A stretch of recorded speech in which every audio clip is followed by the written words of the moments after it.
Bismillahirrahmanirrahim. Assalamualaikum warahmatullahi wabarakatuh.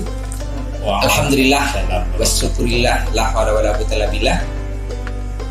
Pemirsa Tabasam, Talim bersama ulama MUI Kota Malang yang dirahmati Allah. Alhamdulillah kita bisa berjumpa kembali. Ada yang berkata bahwa orang yang menguasai informasi itu bisa menguasai dunia. Sama aja dengan menguasai dunia. Dan mereka yang ketinggalan informasi itu ibarat orang mati padahal masih hidup di dunia. Nah, oleh karena itu, maka terkait dengan persoalan informasi ini ada perkembangan teknologi yang kemudian menjadikan kita itu harus peka dan cermat dalam cermati. Nah, saya punya tamu nih, ya. Assalamualaikum Waalaikumsalam warahmatullahi wabarakatuh. Tamu kita ya ada Profesor Dr. Ki Haji Kaswi Saiban. Ya. Saya biasanya panggilnya Kiai Prof. Karena memang Kiai dan juga Profesor. Ya. Mudah-mudahan ketularan juga. Sebentar lagi. Sehat ya, alhamdulillah. Sehat, Prof. Ya, alhamdulillah. Sehari-hari masih sibuk mengajar. Ya, itu tugas utama. Oh, tugas utama. Ya. Kalau yang lain utama juga, tapi utama dua, utama tiga. Oh gitu. Utama kedua, Iya. tiga. Luar biasa. Tamu saya ini, tamu kita, ya, Prof. Kaswi Saiban ini, ya, memang luar biasa. Selain sebagai guru besar di Universitas Merdeka Malang, Ya. kemudian juga menjadi pengurus di Staima Al-Hikam, Ya. kemudian juga di Ketua Basnas, dan juga di Dewan Masjid Indonesia Kota Malang. Luar biasa. Dalam perkembangan beraktivitas beliau, ya tentu saja tidak lepas dari bagaimana memanage waktu. Dan oleh karena itu sangat terkait dengan bagaimana juga pemanfaatan teknologi informasi agar bisa nyata. Ada pengalaman menarik apa, Prof? Terkait dengan bagaimana memanfaatkan teknologi informasi khususnya dalam aktivitas Prof Kaswi sehari-hari. Iya. Alhamdulillah. Ini dulu sebelum ke sana sebetulnya masalah IT.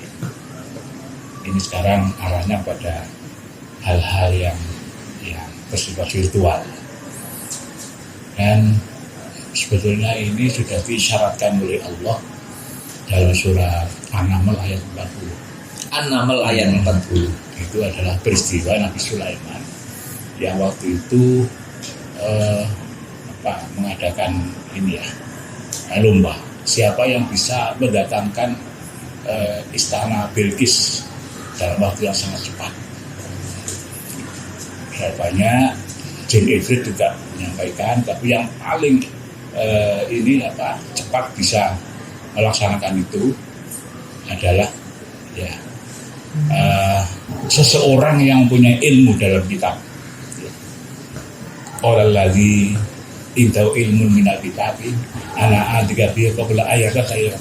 Jadi sebelum tahu ketib sudah datang. Ini berarti sekarang ini dunia virtual. Tidak mungkin kan mendapatkan secara manual. Itu virtual. Ya. Virtual. Ya.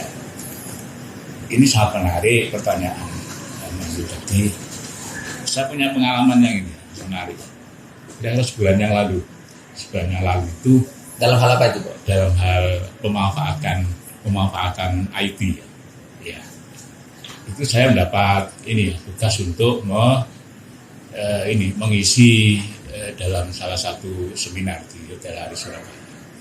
Nah kok yang saya siapkan PPT itu keliru dengan saya salah baca temanya.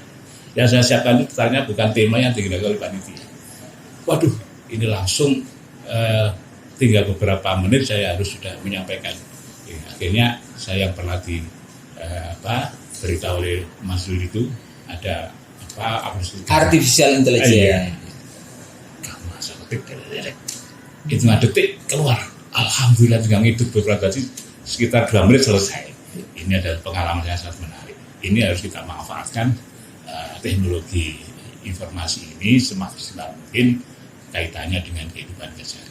Tetapi harus tetap dalam pemanfaatannya dalam positif ya, Prof. Ya. Iya. Karena kalau bergantung dengan teknologi informasi bisa jadi kemudian justru malah pembodohan. Betul, ya. betul. Karena apa yang kita sajikan itu justru karya orang. Ya. ya orang, dan juga nanti kita harus benar-benar selektif. Belum tentu yang muncul di situ sama dengan yang kita inginkan. Makanya harus diedit kaitannya dengan ini. Ini menarik ya. Kemudian pengalaman yang lain banyak.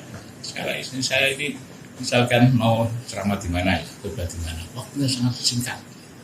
Saya ngetik aja ya, di HP ada banyak kitab ya, ketik aja masalahnya apa, ingin membahas apa, ya, ketik kitab sudah muncul ya, ini berarti masalah yang akan saya bahas ini dibantu oleh IT.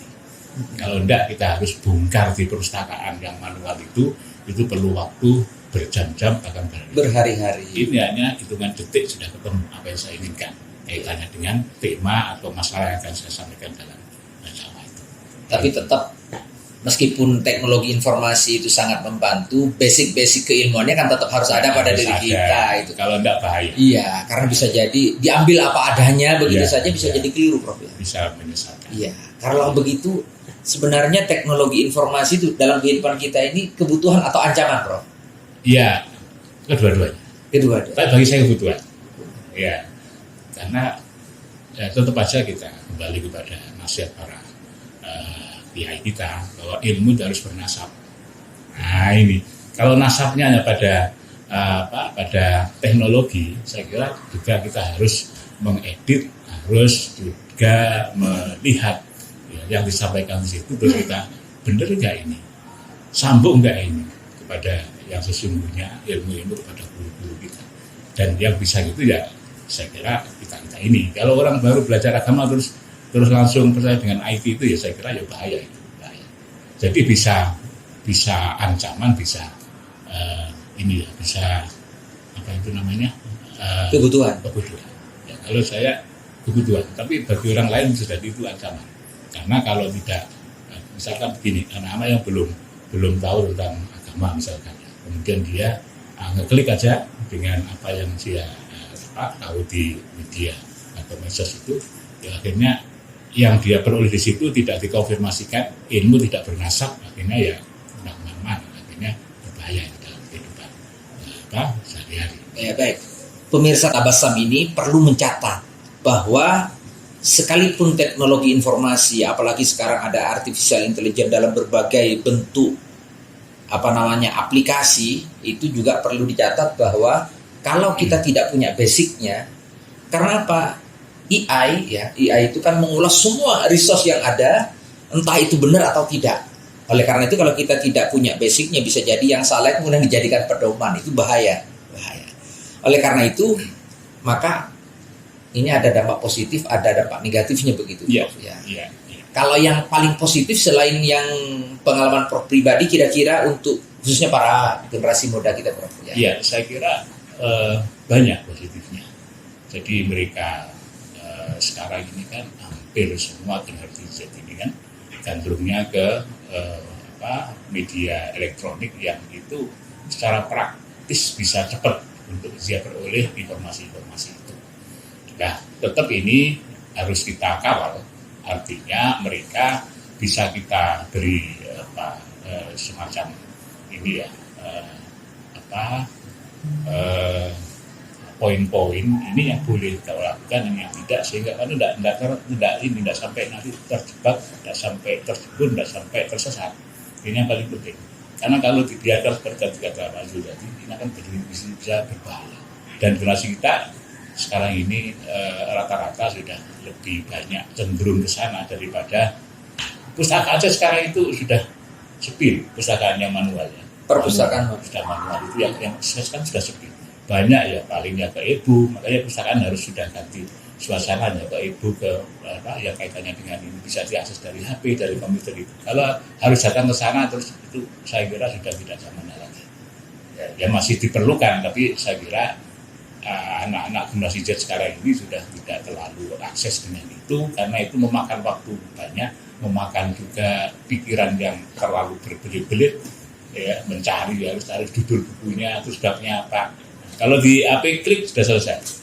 Jadi kita ngaji lewat HP itu saya kira HP kita setting dengan, kita install dengan banyak kitab, kita ingin ngaji apa, kita keluarkan kitabnya itu, saya sudah bisa informasi. Tidak perlu nyari buku yang di manual di rak-rak pustakaan itu seperti yang zaman masih kita muda dulu ya. Ya. Tapi mudah-mudahan apa yang secara tradisional itu sudah mentradisi baik di masyarakat seperti mungkin tahlilan atau kirim Fatihah atau ziarah kubur, mudah-mudahan tidak diganti secara virtual ya. Iya. Tapi saya kira ke depan mau tidak mau ya kita harus antisipasi. Jadi misalkan begini. Sekarang ini kan kalau dulu berdebatan misalkan gimana hukumnya orang akad nikah lewat dengan virtual. Dulu diperdebatkan, sekarang ini sudah mendekati ada ulama yang membolehkan. Dulu gimana hukumnya jual beli virtual. Dulu masih berdebat, sekarang kan tidak ada. Semua sudah pakai itu. Itu di kamar sudah keluar barangnya, sudah dikirim dan bayar keluar kamar. Dan itu dibatasi. Ke depan saya kira begitu. Bahkan saya berpikir nanti mungkin orang berhaji itu bisa pakai metaverse saja. Ya, pakai alat yang kita beli 5 juta itu, kita kemudian minta beli passwordnya ke Arab Saudi, kita pakai tidak usah nunggu 30 tahun. Ketika tawaf juga merasakan seolah-olah tawaf mengelilingi Ka'bah. Sampai ke Mina dan seterusnya. Saya kira ke depan itu mesti sana pikiran orang itu. Sekarang ini kita misalkan kita bisa berjamaah lewat virtual ya. Sholat Isya kan satu waktu dengan Mekah. Yeah. Imamnya di sana, kita di Masjid Jami' Malang atau di tempat kita masing-masing ya kita berjamaah virtual. Boleh apa tidak dalam perdebatan. Ke depan saya yakin ada kepastian hukum nanti.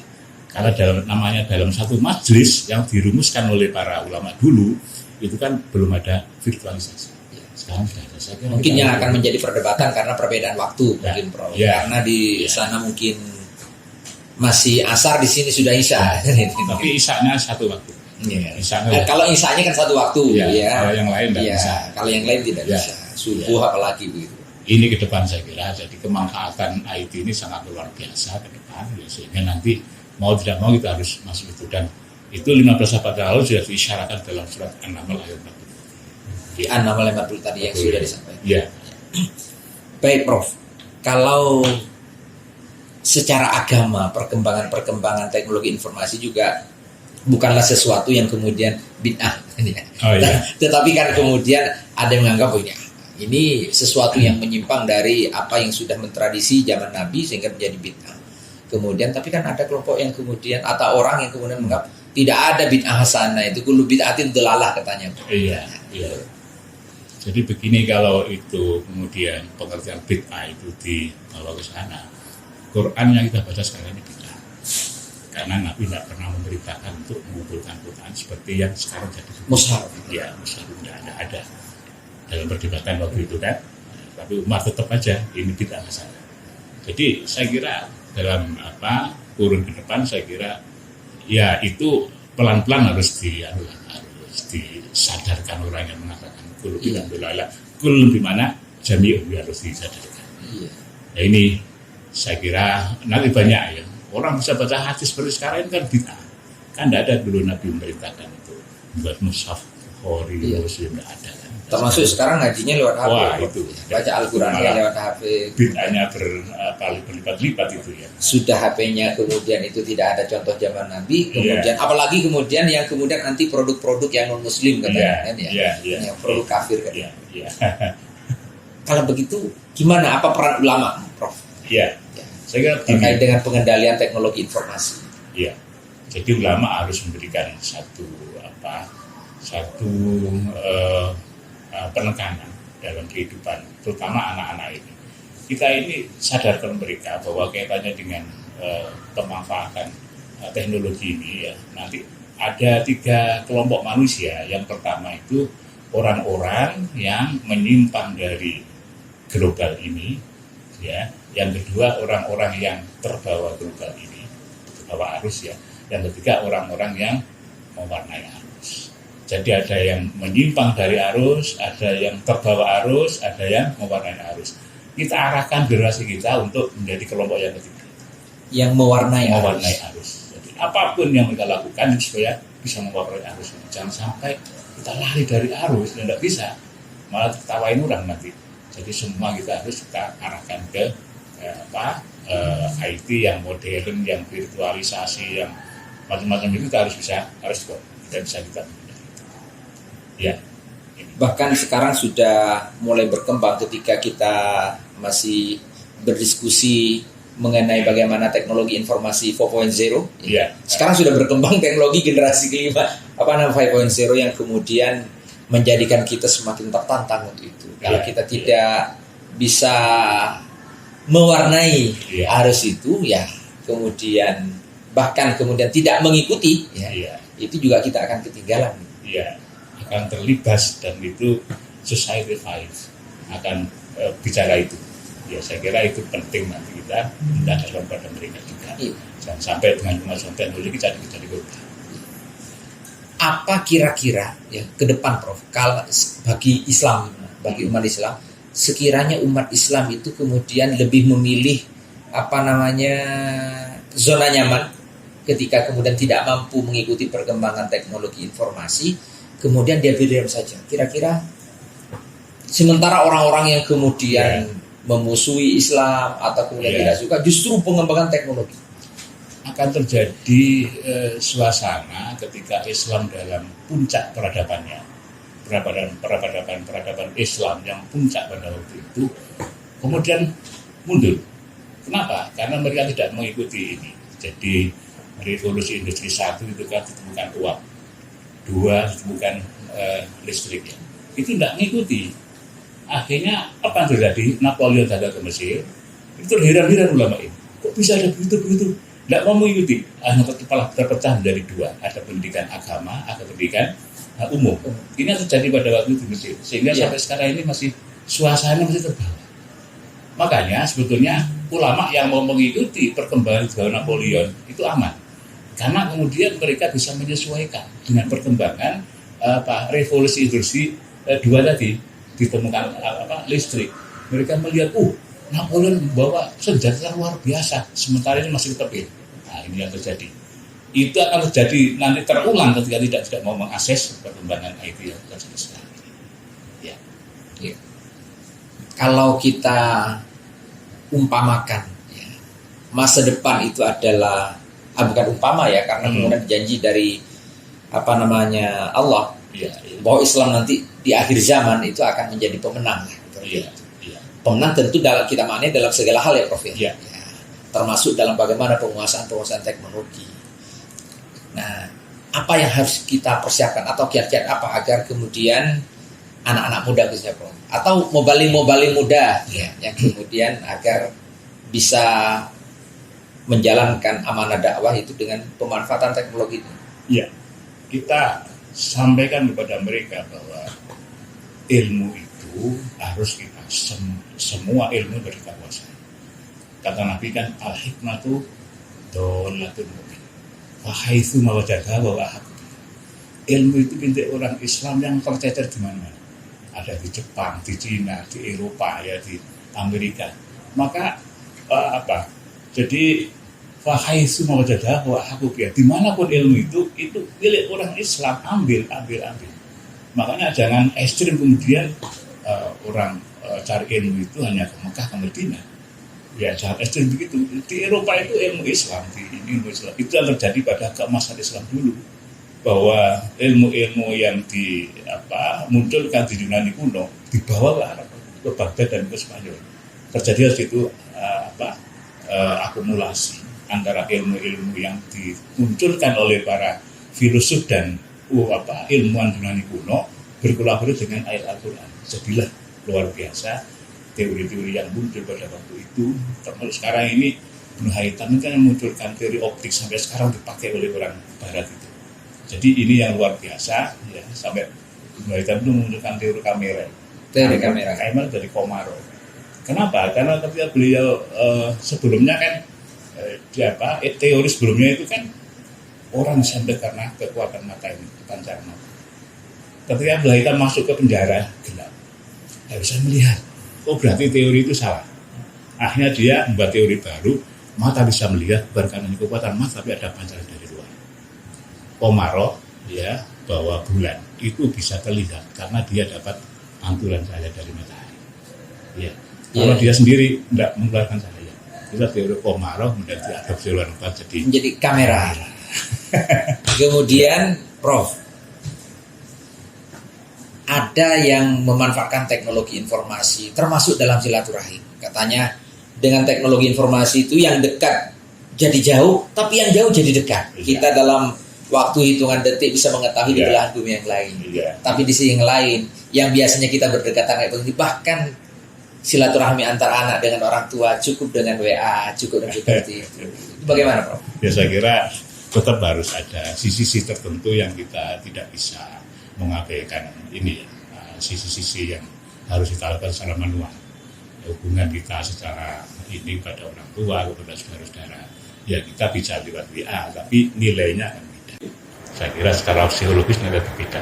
Nilai ketika kita komunikasi dengan IT, dengan WA, dengan medsos yang lain, dengan kita ketemu langsung itu pasti beda secara psikologi. Berarti terkait dengan misalnya dalam dunia pendidikan, termasuk di pondok pesantren, di madrasah, jangan sampai kurang bagus juga ya kalau 100% pemanfaatan teknologi, tapi interaksi antara guru dan murid itu sama sekali tidak ada secara fisik. Iya, saya kira kurang bagus. Jadi tempatnya kita harus ada. Itu kan menurut Bukhari. Ya. Jadi interaksi antara guru dan murid itu syaratnya harus liqa. Liqa itu ya manual ini. Sehingga hadis itu baru sahih. Menurut Bukhari itu harus liqa. Orang yang harus liqa. Ya. Tapi Muslim boleh. Tanpa liqa boleh. Ya, makanya ini sebetulnya Muslim lebih soft. Kalau pakai sekarang, pakai teorinya Muslim lebih pas. Tapi kurang lebih ini ya, kurang lebih menyentuh dalam perasaan karena Bukhari mengatakan ini harus liqa. Makanya derajat kitab Bukhari itu lebih tinggi daripada Muslim. Itu satu itu ada masalah. Bukhari syarat harus liqa secara fisik, tapi Imam Muslim mengatakan yang penting satu generasi dengan cara apapun. Berarti sekarang pakai virtual boleh Muslim itu ya. Makanya saya kira tetap pada sisi tertentu kita pakai harus Bukhari yang kita pakai. Tapi pada tertentu masalah tertentu ya kita pakai yang Muslim. Jadi itulah ininya kita bisa melihat semua. Itu juga jadi perdebatan terkait dengan masalah pembuktian kalau dalam proses peradilan hukum. Kadang-kadang kan ada yang kalau motor langsung kan harus menyaksikan sendiri, mendengar sendiri dan mengalami sendiri. Tapi kalau kemudian melalui teknologi informasi itu kan testimonium di auditu katanya yang kemudian dilakukan. Baik, luar biasa Prof.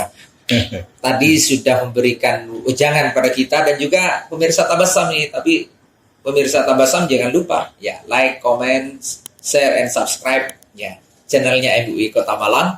Dan kita sudah diskusi banyak tadi. Ya. Ada pesan yang sudah disampaikan tadi dari hasil bincang-bincang santai kami. Ya. Dalam rangka untuk bagaimana sih mencermati perkembangan teknologi informasi ini. Intinya adalah bahwa teknologi informasi bisa menjadi ancaman, bisa menjadi kebutuhan. Bergantung pada kita, apakah kemudian kita akan menjadi orang yang bijak dalam memanfaatkan teknologi informasi, ataukah justru kita akan menjadi orang yang menyalahgunakan teknologi informasi. Yang jelas, ada tantangan ke depan, salah satunya adalah bagaimana generasi milenial, generasi Gen Z ini juga perlu dikawal. Ulama turut mengawal, orang tua turut mengawal, dan lembaga-lembaga pendidikan juga harus turut mengawal. Yang jelas, bahwa ada 3 tipologi terkait dengan bagaimana perkembangan teknologi informasi ini. Yang pertama, apakah kita akan menjadi orang yang menyimpang dari arus, termasuk yang kemudian tidak mengikuti arus sama sekali, sehingga kemudian akan tertinggal. Ataukah yang kedua, kita akan menjadi orang yang terbawa arus tanpa punya basic apa-apa, maka kita bisa jadi akan diombang-ambingkan oleh arus itu, dan kita kemudian tidak akan menjadi yang bermanfaat bagi orang banyak. Dan yang ketiga, ini yang diharapkan, kita menjadi orang yang bisa mewarnai arus itu, termasuk arus teknologi global, teknologi informasi. Mudah-mudahan bermanfaat. Sampai jumpa di Tabasam berikutnya. Assalamualaikum warahmatullahi wabarakatuh.